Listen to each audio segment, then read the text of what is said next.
அந்த ஊர்லயே மிகப்பெரிய ஒரு ஏமாளியா இருந்தா அந்த நமச்சிவாயம். அவன் பொண்டாட்டி சொல்றாங்க, எங்க இந்த மாட்டை வித்து கொஞ்சம் காசை கொண்டு வாங்க பொழைச்சுக்கலான்னு. அவன் மாட்டை எடுத்துட்டு போறான். எய்த்தாப்புல வந்து ஆட்டுக்காரர் சொல்றாரு, ஏன் மாடை கஷ்டப்படுறான், இந்த ஆடை வச்சுக்கன்னு மாட்டை வாங்கிட்டு போயிட்டாரு.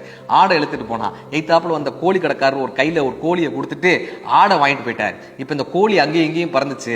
ஒரு முட்டை கடைக்காரர் பார்த்தாரு, கோழியை வச்சு ஏன் கஷ்டப்படுற, கோழியை ஏன்ட்ட கொடுத்து இந்த 2 முட்டையை வச்சுக்கன்னு கொடுத்துட்டு போனாரு. இவன் அந்த 2 முட்டையை எடுத்துட்டு போனா. ஒரு டீ கடைக்காரர் பார்த்தாரு, இந்த முட்டையை வச்சா நீ உடஞ்சு போயிடும், இந்த டீயை குடி, முட்டையை என்கிட்ட கொடுன்ட்டாரு. ஒரு டீக்காக மாட்டையே விட்டான். இப்ப அங்க இருக்கிற கடைக்காரங்க சொன்னாங்க, ஏன்டா ஒரு மாட்டை வச்சுட்டு டீயை குடிச்சிருக்கியே, உங்க மனைவி உன்னைய திட்ட மாட்டாங்களான்னு. என் மனைவி திட்டவே மாட்டாங்கன்னு அவன் சொல்ல, உடனே இந்த கடைக்காரர் சொன்னாரு, உன் மனைவி உன்னைய திட்டினா உன் வீட்டை எனக்கு எழுதி கொடுத்துடணும், இல்லைன்னா நான் என் கடையை உனக்கு எழுதி கொடுக்குறேன்னு ஒரு அக்ரிமெண்ட் போட்டு ஊர்க்காரங்கெல்லாம் போறாங்க அவங்க வீட்டுக்கு. அவங்க மனைவி அவனை திட்டவே இல்லை சார். டீ குடிச்சிங்களா, சந்தோஷமா இருந்தீங்களா, மகிழ்ச்சின்னு போயிட்டாங்க. இப்ப இந்த கடை நமச்சிவாயத்தின் பேரில் எழுதி வைக்கப்பட்டுச்சு.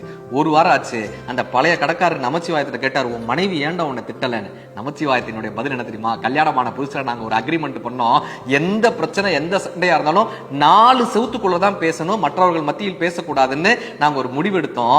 அதன் பேரில் தான் என் மனைவி என்னை திட்டாமல் இருந்தாங்க. அதனாலதான் எங்க வாழ்க்கை இன்று வரை நல்லா இருக்கிறதுன்னு அவர் கற்றுக் கொடுத்தாரு. எவ்வளவு பிரச்சனையா இருந்தாலும் கணவனும் மனைவியும் 4 செவுற்றுக்குள் வைத்துக் கொண்டால் அந்த வாழ்க்கை இனிமையானது.